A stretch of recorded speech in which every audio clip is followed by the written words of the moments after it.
Hello friends, હાર્દિક સ્વાગત છે તમારા બધાનું। તો અત્યારે માર્કેટમાં કાચી કેરી ખૂબ જ પ્રમાણમાં આવી રહી છે। તો ચાલો એમાંથી એકદમ ટેસ્ટી એવું અને ચટપટું કેરીનું શાક બનાવીએ, જે ટેસ્ટમાં ખૂબ જ સરસ લાગે છે અને ઝડપથી બની પણ જાય છે અને ઘરના બધાને ખૂબ જ ભાવશે। તો ચાલો તેની રેસીપી જોઈ લઈએ। તો સૌપ્રથમ અહીંયા મેં એક કેરી લીધી છે અને આ વજનમાં જોઈએ તો તે 250 ગ્રામ કેરી છે અને આ બહુ ખાટી કેરી નથી। હવે તેમાંથી ડીટાનો ભાગ કાઢી લેવાનો છે। ત્યાર પછી પીલરની મદદથી તેની છાલ ઉતારી લેવાની છે। તો અહીંયા તમે જોઈ શકો છો મેં તેની છાલ ઉતારી અને રેડી કરી લીધી છે। ત્યાર પછી આપણે તેને પીસીસમાં કટ કરવાની છે। આ થોડીક મોટી જ કેરી છે એટલા માટે તેની અંદર ગોટલાનો ભાગ છે, એટલા માટે એક ભાગ કટ કરી અને પછી તેની સ્ટ્રીપ્સ કટ કરી લેવાની છે।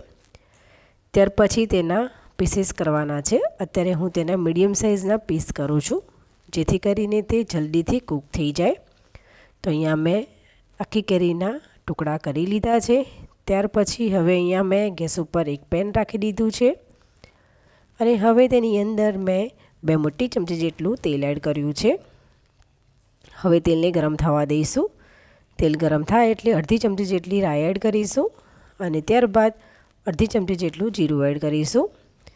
બંનેને બરાબર સ્પ્રેટર થવા દઈશું।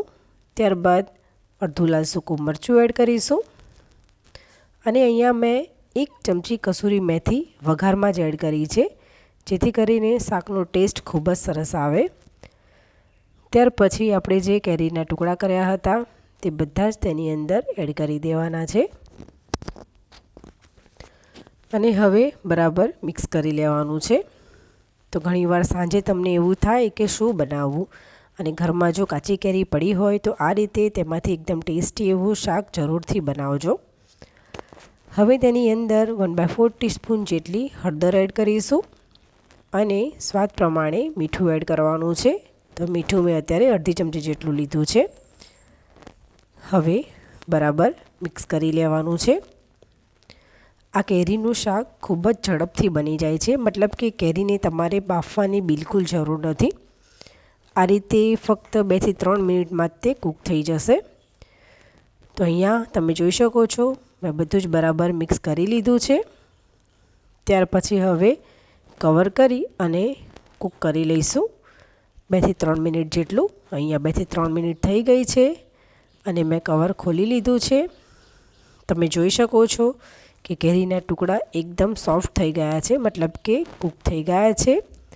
એકવાર મિક્સ કરી લઈશું અને ત્યાર પછી હવે તેની અંદર લાલ મરચું એડ કરવાનું છે। તો લાલ મરચું મેં 2 ચમચી જેટલું કર્યું છે, તમે તમારા ટેસ્ટ અકોર્ડિંગ ઓછું વધારે કરી શકો છો। ત્યારબાદ 1 ચમચી જેટલું ધાણા જીરું એડ કરીશું અને ત્યારબાદ ફરીથી બરાબર મિક્સ કરી લેવાનું છે। તો અહીંયા તમે જોઈ શકો છો મેં મિક્સ કરી લીધું છે અને શાકમાંથી આ રીતે તેલ પણ છૂટું પડી ગયું છે। ત્યારબાદ હવે ગોળ એડ કરવાનો છે। તો ગોળ મેં પોણી વાટકી લીધો છે અને આ ગોળ મેં ડાર્ક લીધો છે, એટલા માટે શાકનો કલર થોડોક ડાર્ક આવશે, પરંતુ તમે જો લાઇટ ગોળ લેશો તો શાકનો કલર પણ થોડોક લાઇટ આવશે। તમે ગોળની જગ્યાએ ખાંડનો પણ ઉપયોગ કરી શકો છો। અહીંયા મેં મિક્સ કરી લીધું છે। હવે આપણે 1 થી 2 મિનિટ જેવું કૂક કરી લઈશું શાકને। તો 1 થી 2 મિનિટ પછી ફરીથી એકવાર મિક્સ કરી લઈશું અને એકદમ ટેસ્ટી એવું આ કેરીનું શાક બની અને રેડી થઈ ગયું છે। મેં તેને એક બાઉલમાં સર્વ કરી દીધું છે। ખરેખર ફ્રેન્ડ્સ, આ શાક ટેસ્ટમાં ખાટું મીઠું ખૂબ જ સરસ લાગે છે।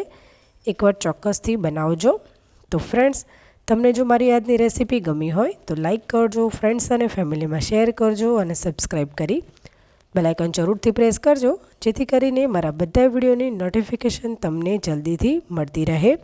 તો ચાલો ફરીથી મળીશું એક આવી નવી રેસીપી સાથે। ત્યાં સુધી આવજો।